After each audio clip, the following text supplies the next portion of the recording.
Meine Maschine wackelt. Die Jagd war erfolgreich.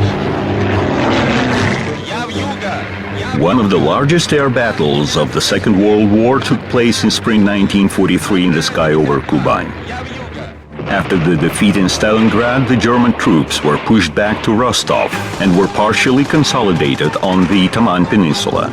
Covering access to the Crimea, the enemy established a powerful defense line. A Soviet sea-to-shore assault was launched, which gained a minor beachhead in the enemy's rear called the Malaya Zemlya. The Germans undertook massive air raids to liquidate the threat from the rear, in which over 500 aircraft took part. But the Soviet aviation as well concentrated up to 900 machines in that place. A sharp battle lasted over 2 months.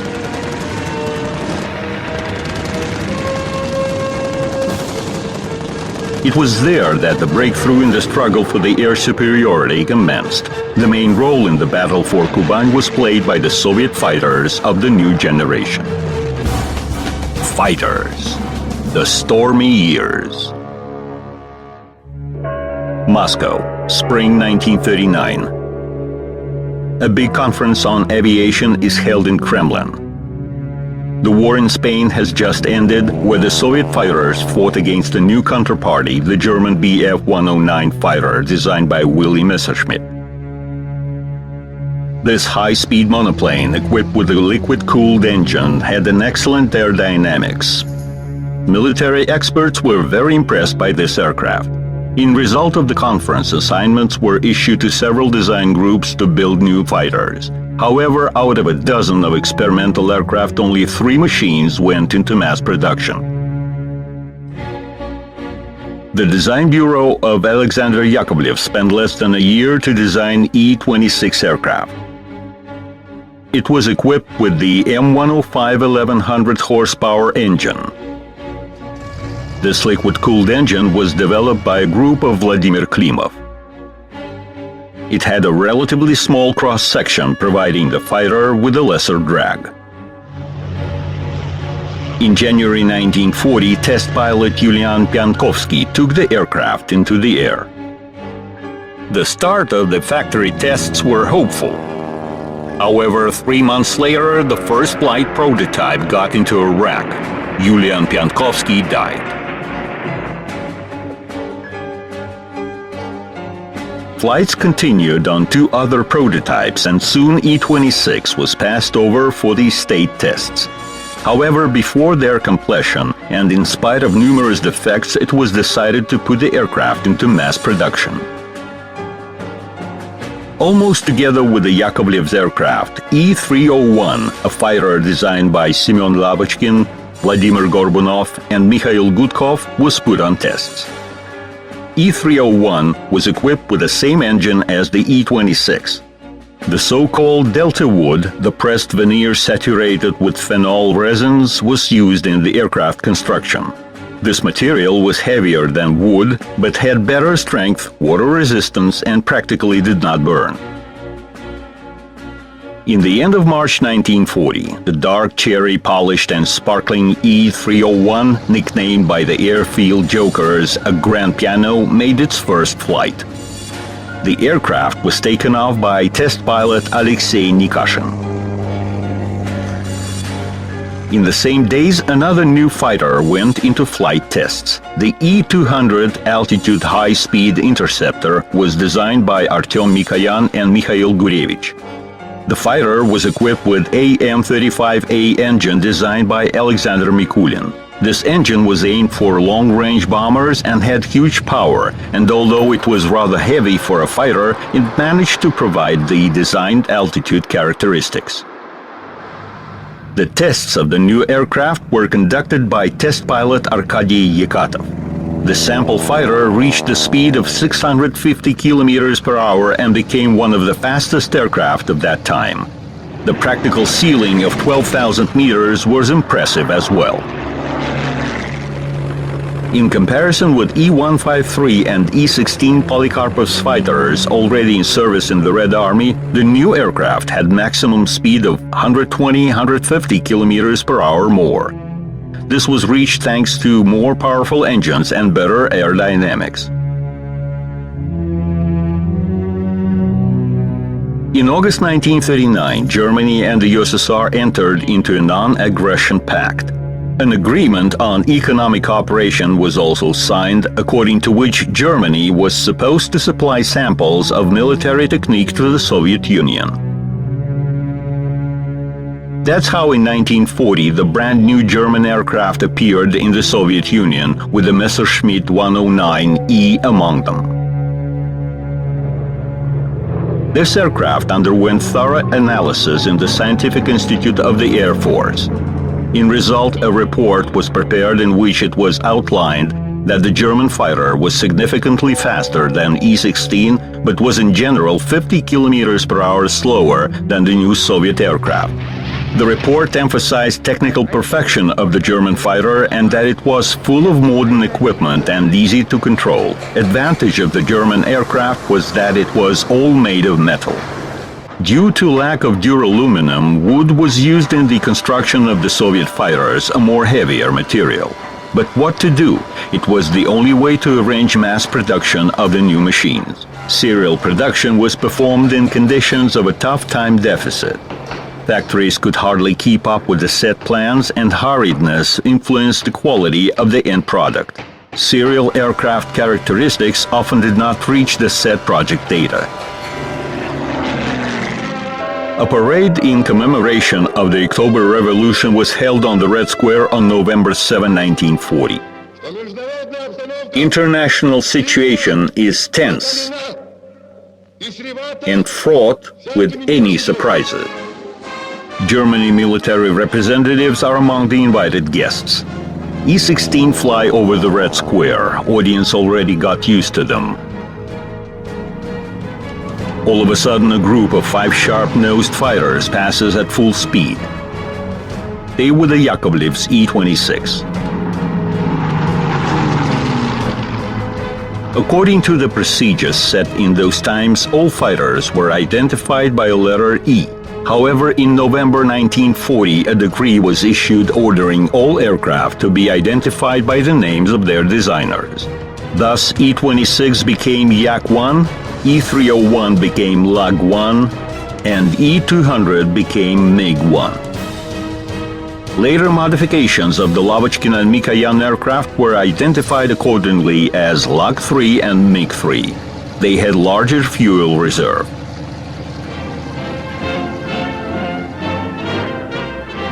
Each of the aircraft took its own niche in the sky. The light Yaks were more suitable for battles at low and middle altitude. The heavy Lags, with their powerful weapons, were better at destroying bombers and ground targets, while the MiGs were meant to fight at high altitude. With the uncertainty of the nature of the future war, such mutual support of the aircraft combat features meant a lot. It allowed to escape possible mistakes and to obtain a deeper use of the fighter aviation. Now only time was needed to complete the rearmament process.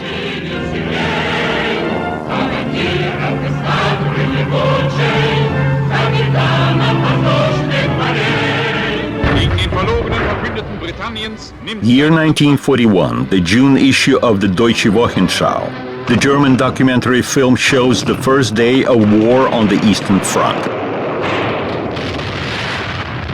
Heinkel 111 Luftwaffe bombers are in the sky. They fly deep into the Soviet territory.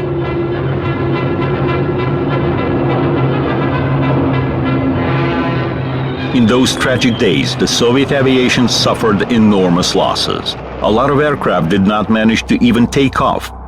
In the very first day of the war, the Soviet Air Force lost around 1,200 combat aircraft. In the western military districts, the better part of fuel depots and arms storages were destroyed and troops management was disintegrated. The surviving fighters were undertaking sporadic attempts to cover their striking aircraft and intercept the enemy bombers. They had to carry out tasks not typical for the fighters attacking German ground troops, which masses were in the offense along each and every road. Deutsche Jäger im Angriff.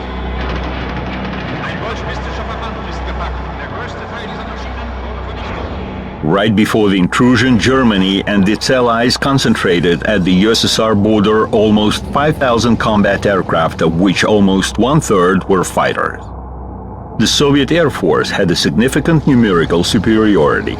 In 5 border military districts, there were almost 11,000 aircraft, of which around 5,000 were fighters. However, the majority of them were outdated.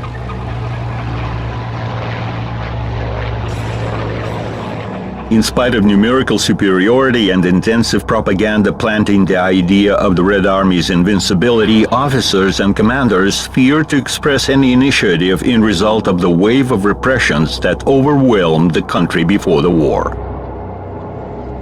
Besides, most of the Soviet pilots were poorly trained. Right before the war, the combat aircraft flight experience of an Air Force school cadet was reduced to only 15 hours, while a German cadet had no less than 80 flight hours. Air shooting and aerobatics were excluded from the Soviet cadet training program in order to reduce accidents. All this showed itself in the first months of the war. For instance, attacking a bomber, Soviet pilots would open fire at a distance and from an inconvenient angle. Absence of radio on most of the Soviet aircraft aggravated the hard situation even more. Luftwaffe completely dominated in the air. In some cases, the most experienced Russian pilots achieved success on the outdated E-16s. But in most of the cases, fighters were passive, deviating from direct confrontations with the enemy. E-16, with its weak armament and insufficient power-to-weight ratio, could hardly compete with Messerschmitt. Therefore, pilots had to conduct air battles at high speed using the E-16 better horizontal maneuverability. Sometimes a roundabout was used when aircraft were making a circle protecting one another.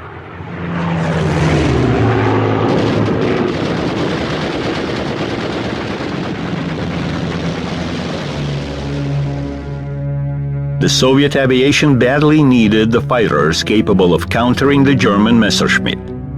However, production in the west of the country was urgently dismantled. The enemy was advancing at all fronts. The aircraft factories' grand evacuation to the Urals and Siberia started.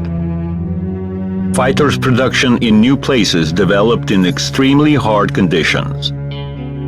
Their production surpassed the pre-war level only by spring 1942. Problems with the product's quality remained since mainly women and teenagers having no sufficient qualification worked at the factories. They worked and learned to work. Production rate increased every day and soon replenishment of the Air Force became tangible. Motherland. We solemnly swear to use all our strength, our blood, and our lives in fighting the enemy.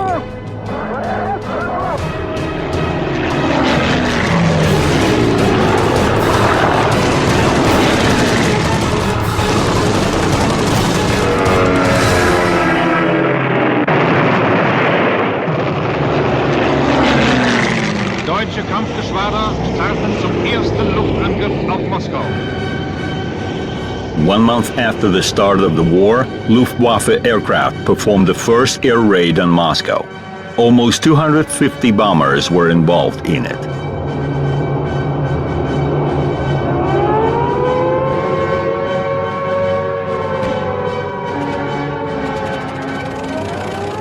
However, the Moscow air defense was so powerful and well organized that the November German raids were practically stopped.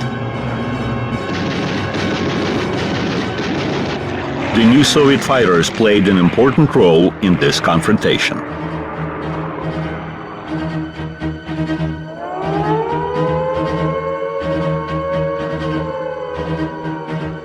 This documentary film shows the Yak-1 squad performing a combat duty at Kubinka airfield near Moscow. This type of aircraft took part in combat actions from the first and through the last days of the war.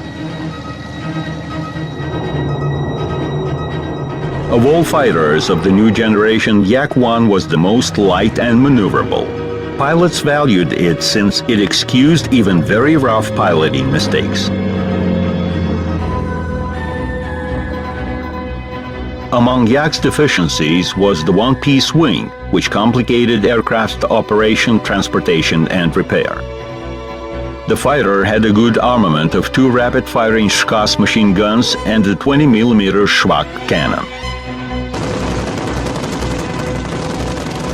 A later Yak-1B modification had better view, additional armor, and more intense armament.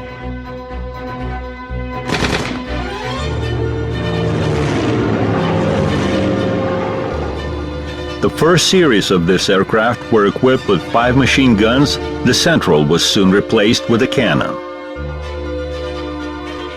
Up to 8 rockets or 2 bombs could be mounted beneath the wing.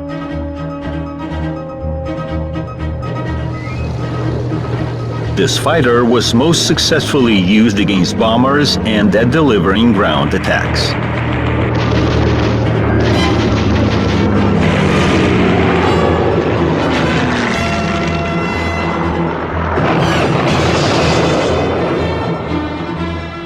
Pilots appreciated the log's high vitality, helping them survive in combat. And still the aircraft was rather heavy in piloting and not enough maneuverable.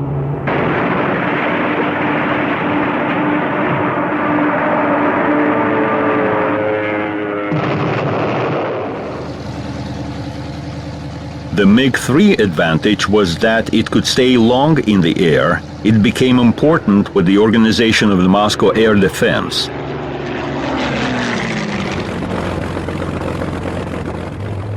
However, like with Yak-3, a substantial fuel reserve on board had negative impact on the aircraft maneuverability.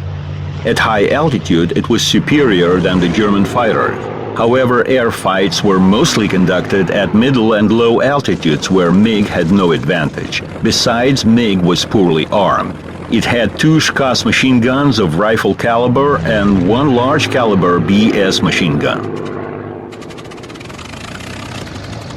In the age of the Moscow battle, there was a huge deficit of the ground forces support aircraft, so even the high-altitude MiGs had to be involved. For this purpose, they were equipped with rockets. We need the Il-2 attack aircraft and not the MiGs. Stalin's telegram to aircraft factory directors resolved the destiny of the Mikoyan aircraft. The motor factory providing engines for this fighter started to produce engines for the Il-2 attack aircraft, while MiG-3 production was stopped.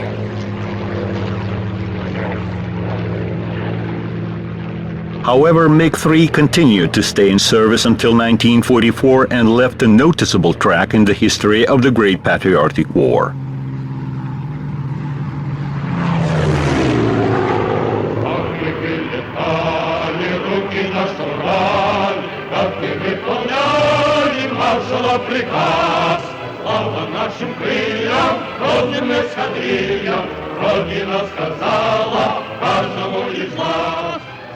To train young pilots, a modern training fighter was needed. Serial production of such aircraft, identified as Yak-7 UTI, was organized in Novosibirsk before the war. In the critical situation of 1941, an idea of turning this aircraft into a combat fighter was implemented. The aircraft was identified as Yak-7. The rear cockpit was preserved for transportation of technical staff and minor cargoes during air units relocation. It was also used to place an additional fuel tank or photographic equipment. Sometimes pilots used this cockpit to evacuate their comrades in arms after emergency landing. The most massive version of this fighter was the Yak-7B modification. Instead of the Shkas, it was equipped with a large caliber machine guns. Its per second weight of fire was by 1.5 times more than that of Yak-1. Designers of the Soviet fighters of the new generation based their work on the characteristics of their potential counterparty, Bf-109E.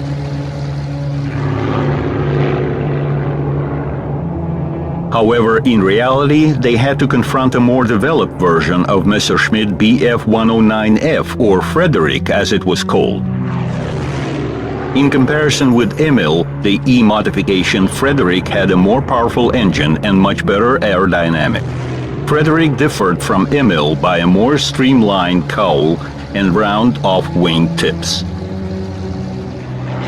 Being equal with Emil, the new Soviet fighters yielded in countering Frederick.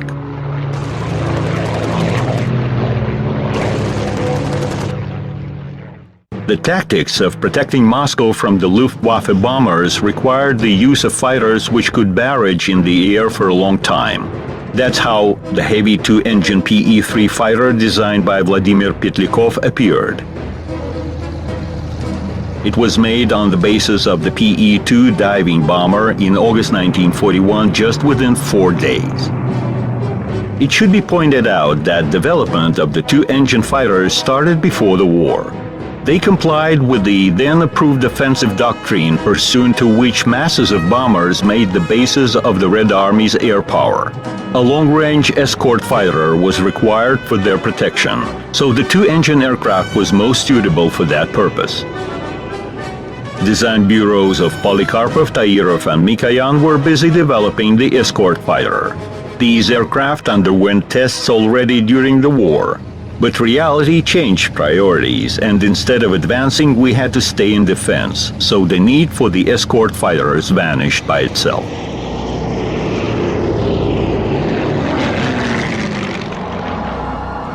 The front line suspended for the winter period in the beginning of 1942 again started to move to the east. The Germans occupied Sebastopol and the Crimea, and by September the Wehrmacht troops reached the Volga, threatening to take over the entire Caucasus. At those difficult times, the aviation design bureaus kept working hard to upgrade combat aircraft. Designers had a precise order: no radical changes should be made which could have negative impact on the rate of serial production. One story is worth remembering in this connection. Before the war, speed was considered to be the main fighter's characteristic feature, and the liquid-cooled engine was thought to be able to provide it. However, with the start of combat actions, such engines proved to be vulnerable. An incidental shot would lead the whole system to overheating and blocking. Its alternative was an air-cooled engine. Arkady Shvetsov, designer of the M82 engine, put a stake on it. Its radial double-row cylinders with the same cross-section provided significantly more power. Shvetsov offered this engine to different aircraft designers, but reluctant to take risks, they refused. But one day Shvetsov met Lavochkin in one of the ministerial offices. The latter had a problem. Production of his Lag-3 fighter, being insufficient in combat conditions, was about to be stopped.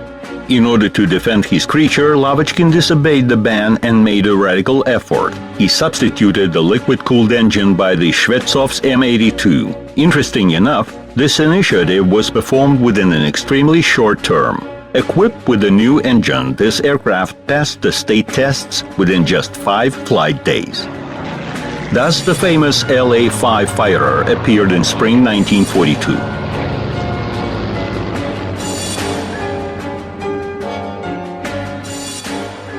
Thanks to the new engine, the power-to-weight ratio of the fighter was significantly increased. In order to improve maneuverability, the wing was equipped with automatic slats. LA-5 combined high horizontal speed, good rate of climb, and vertical maneuverability, which differed it significantly from Lag-3. The aircraft was equipped with 2 Schwach cannons. The air-cooled engine turned into a kind of a pilot's protection from shots within the forward view. Using this feature, the pilots bravely performed front attacks, dictating the enemy the combat tactics of their own.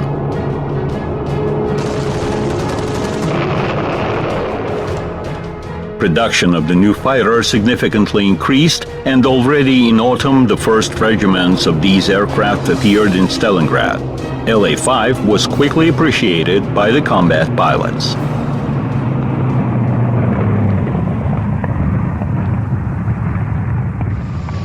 At the same time, a fighter with the air-cooled engine appeared in the Luftwaffe as well.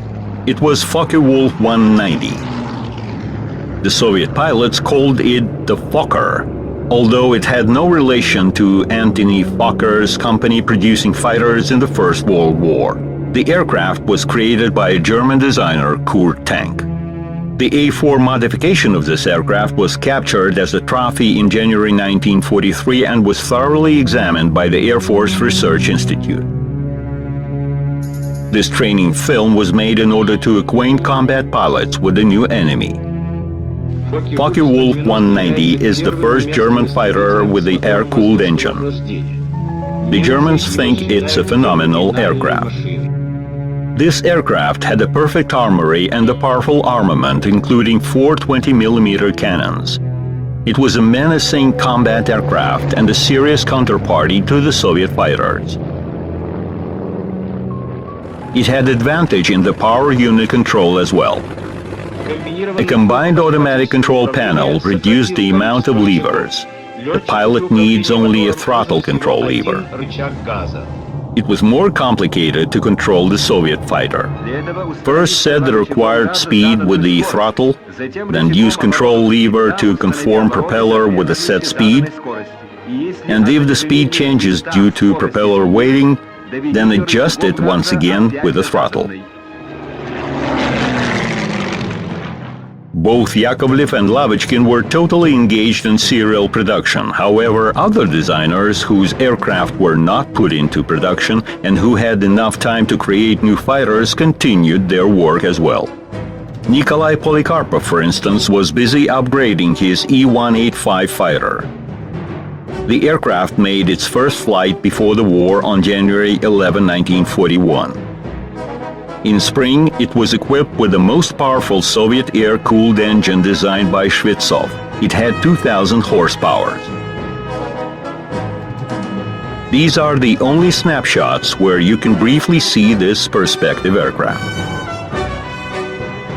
To the right from Polikarpov is Pyotr Stefanovsky, the test pilot who conducted the state tests of the fighter in the end of 1942 in Novosibirsk.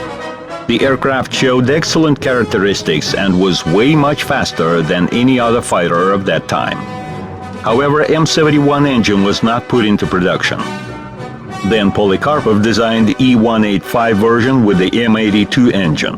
This aircraft underwent tests almost together with the LA-5 and showed characteristics close to the latter. But the Lavechkin's aircraft had an advantage. It was a technological successor of the serial Lak-3. This allowed to switch production to LA-5 almost with no time loss, while the works on E-185 were stopped. Mikoyan's prototypes had the same destiny. After the termination of the MiG-3 production, Mikoyan designed and built several fighters. They had perfect aerodynamics and powerful engines. Their flight characteristics were outstanding for their times. For instance, E-224 reached a ceiling of 14,000 meters, while E-225 reached a speed of 720 kilometers per hour. However, war was on its way. There was simply no time and resources for mastering new types of aircraft. In such circumstances, anyone would prefer a less perfect but ready for combat aircraft rather than a better but prospective fighter.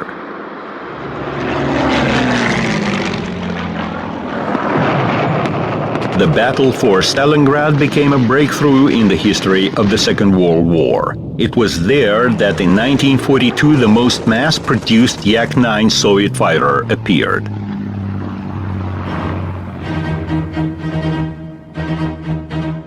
The aircraft was based upon Yak-7B. By that time, it became possible to change some of the wooden parts for the metal ones, which significantly reduced the construction weight. Combat pilots highly appreciated the new aircraft. It proved to be highly maneuverable, light, and comfortable in control.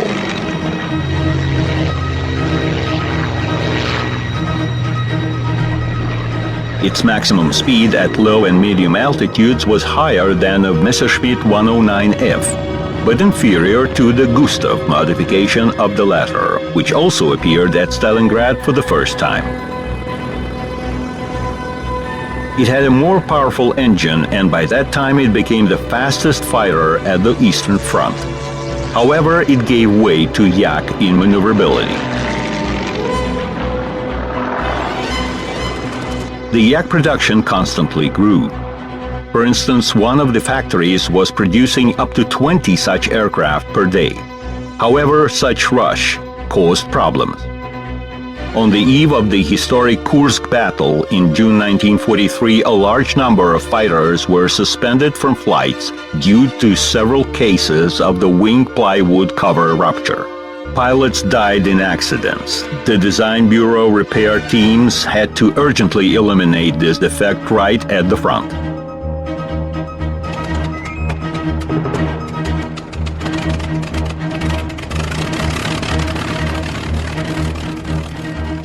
A turning point in the war started in spring 1943. The Soviet troops were seen more and more in the offensive.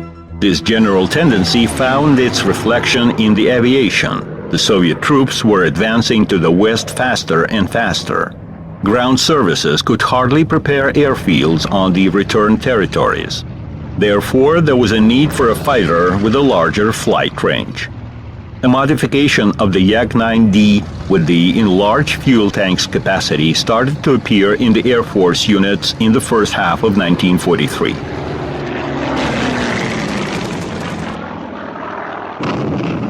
Works continued on enhancing the fighter's firepower. A 37mm cannon was installed on Yak-9T. Here you can see its barrel installed in the propeller hollow rotor head.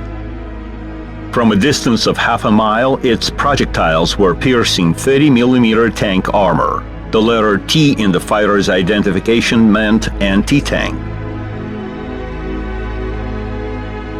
Combat introduction of Yak-9T produced a deep impression on the enemy and influenced certain air combat tactics.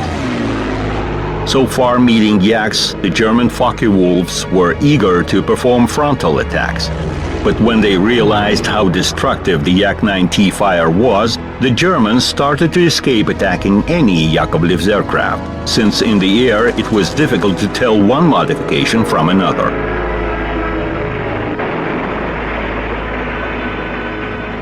Yak-9K had even more powerful armament. It was armed with a 45mm cannon. Combat experience showed that one hit was quite enough to destroy any enemy's aircraft. However, due to unreliability of this cannon, the fighter was issued only in a limited version.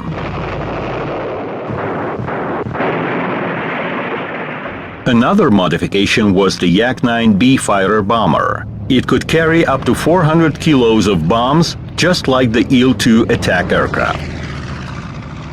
The bombs were placed inside the fuselage right after the pilot's cockpit, which changed neither the aerodynamics nor the speed characteristics of the aircraft.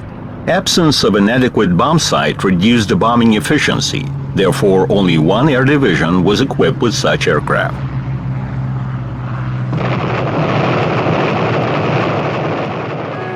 In 1944, aircraft factories started to produce Yak-9DD, the most long-range Soviet fighter of that time. Its fuel tanks contained so much fuel that the fighter's range increased up to 1,800 kilometers, which was twice as much as of the common Yak-9. Among the pilots, this modification was called the flying tank. In June 1944, the Soviet Yak-9 fighters were covering the Poltava aerodrome, where the Allied bombers made landing in their shuttle raids on the enemy's facilities.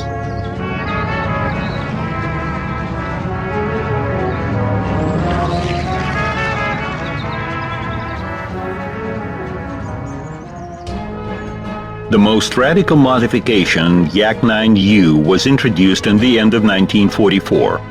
The upgraded version, identified by the letter U, had a more powerful engine and a better aerodynamics. This enabled the aircraft to reach a speed of 670 kilometers per hour.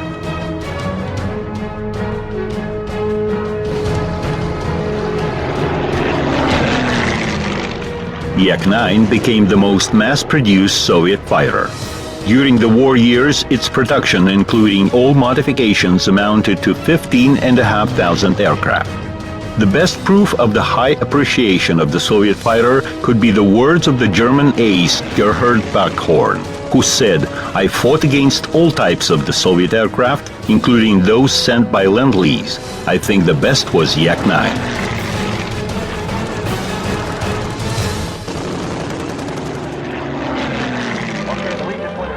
The German pilot mentioned the Lend-Lease aircraft. That was the name of the program upon which the Allies delivered the so much needed materials, hardware, and food to the USSR. Among other things, the Soviet Union received fighters. The first foreign aircraft entering the air battles on the Eastern Front far back in 1941 was the British Hurricane fighter. The Soviet pilots also flew the famous British Spitfire. The Red Army Air Force was also equipped with various modifications of the American P-40 fighter, the Tomahawk and Kitty Hawk. The most renowned foreign fighter in the Soviet aviation was the P-39 Air Cobra. Developing this aircraft, the American Bell Company designers applied several innovative solutions. The main peculiarity of the Air Cobra was the layout of its power unit. The engine was placed right after the pilot's cockpit. A master rod was going from the engine to the propeller. This allowed to put two large caliber machine guns and a 37mm cannon in the free front area of the fuselage. A perfect radio equipment was another advantage of this aircraft.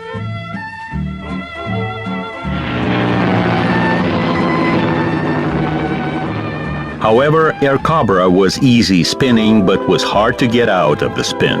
Relevant recommendations to the combat pilots were provided after thorough tests at the Air Force Scientific Institute. Finally, Air Cobra became a real combat aircraft. The Soviet pilots liked it.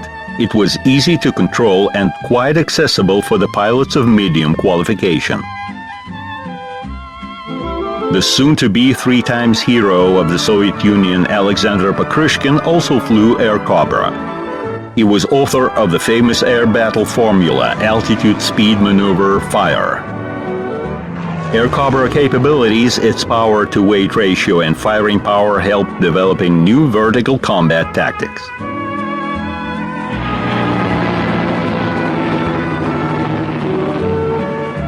Close to the end of the war, there appeared a more sophisticated Cobra family fighter, the P-63 King Cobra. It also served in the Soviet Air Force and remained in service long after the war.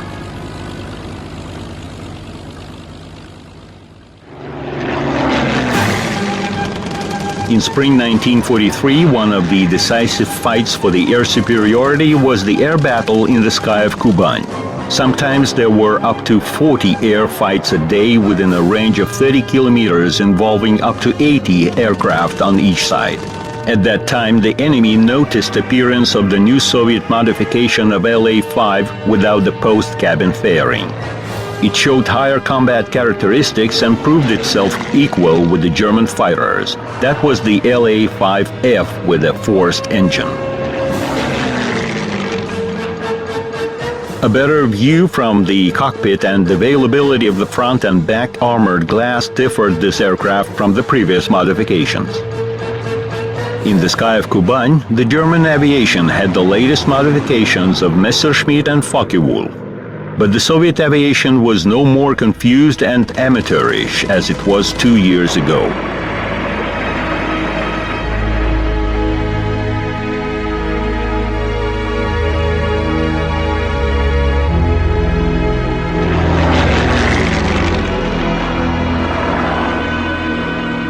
two equal counterparties faced each other in the sky.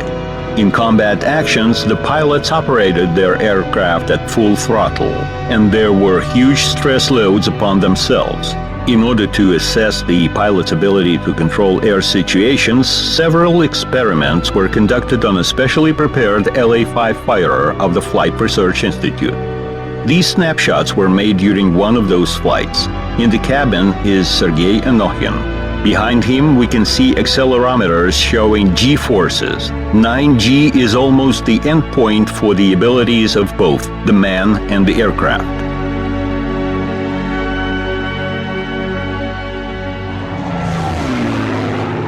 The next fighter version, LA-5FN, was put into production in March 1943. Scientists' recommendations on upgrading aerodynamics and thus increasing speed were implemented on this aircraft. The forced engine had direct fuel injection system.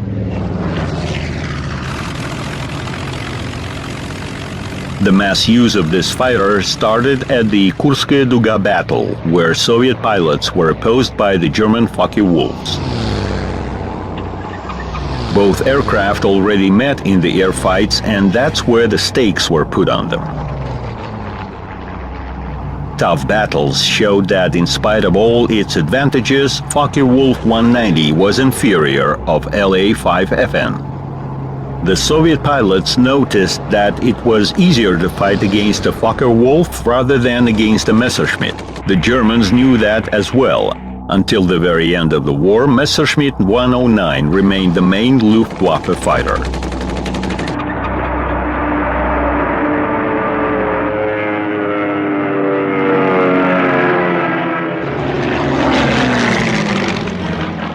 Yak-3 became one of the most renowned aircraft of the Second World War. It joined the combat actions in the middle of 1944. This aircraft combined all the best of its predecessors and became the top of the Yakovlev's piston engine fighter's evolution. Works on the new aircraft started in 1942. Yak-1 was taken for the bases. Aerodynamics was significantly improved, and when the more powerful M105 engine modification appeared, the military urged production of Yak-3.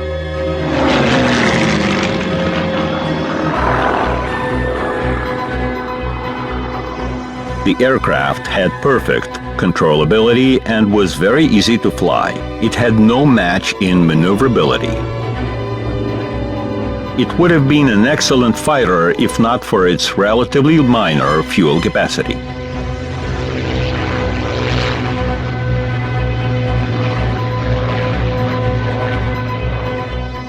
The experimental Yak-3 with the powerful VK-108 engine became the fastest Soviet piston engine aircraft. In the end of 1944, it reached the speed of 745 kilometers per hour, which was just a bit less than the Messerschmitt 209 record set in 1939.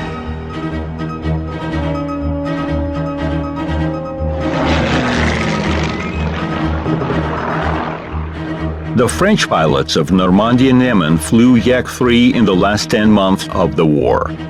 After the war, the Soviet government donated the fancied aircraft to the French pilots and they flew them back home.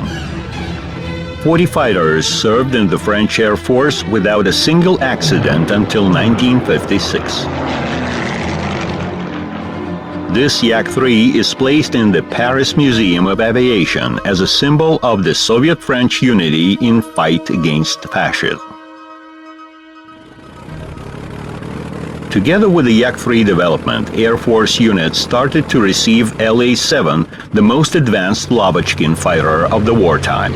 It represented a further development of the LA-5FN aircraft. Its perfection went in a traditional way: weight reduction, aerodynamics improvement, firepower enhancement. The aircraft was armed with 3 synchronized 20mm cannons. In comparison with the latest German fighters' modifications, LA-7 showed a better rate of climb. No matter at what altitude LA-7 would be flying, It was always ready to take position above the enemy.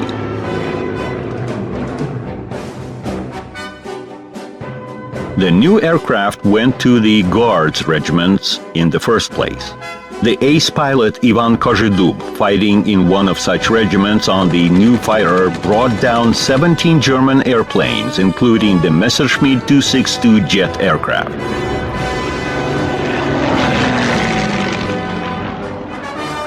By the end of war, the aviation of the Soviet Army had suppressing air superiority. The Soviet pilots practiced the so-called free hunting, the tactics used by the Germans in the beginning of war, which predetermined results of the Luftwaffe aces.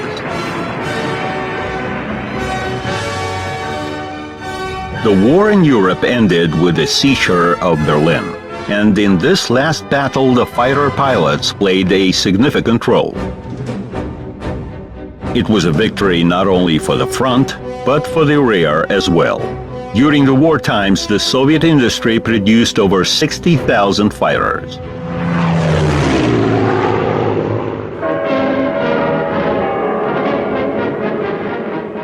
On June 24, 1945, the long-awaited victory parade took place.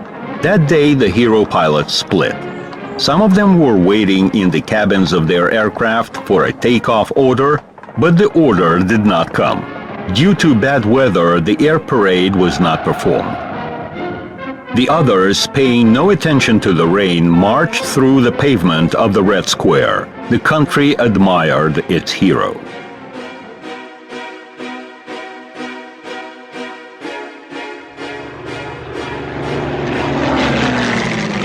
The last serial piston engine fighters entering into the Soviet Air Force service were LA-9 and LA-11. LA-9 was first shown to public at an air parade in Tushino in 1948. Spectators were demonstrated group aerobatics on LA-9.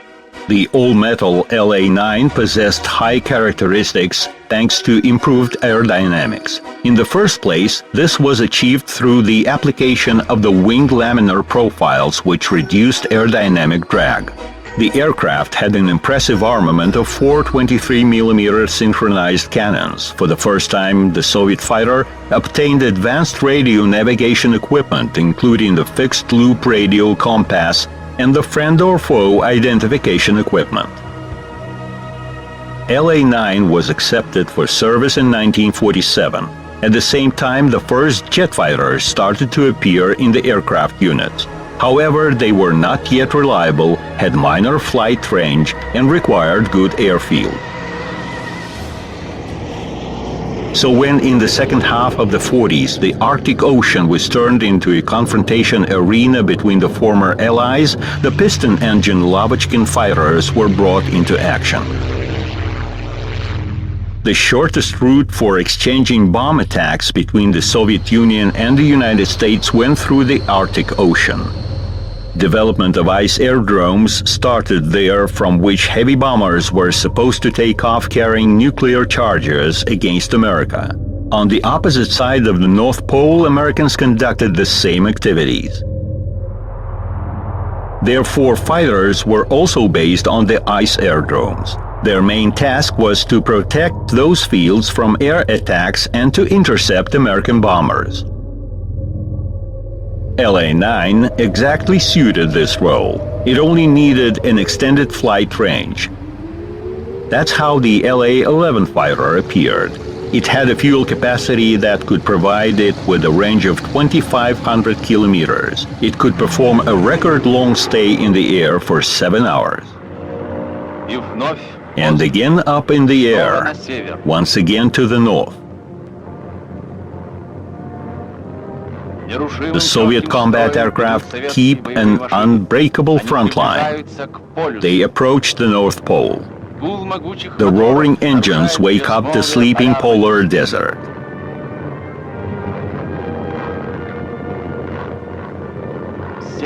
The North Pole is reached. The brave Soviet Falcons performed slapping aerobatics, saluting its powerful motherland and its great leader, Stalin. On May 8, 1948, for the first time in history, the Soviet fighters landed in the vicinity of the North Pole. The men and their aircraft successfully achieved this difficult task.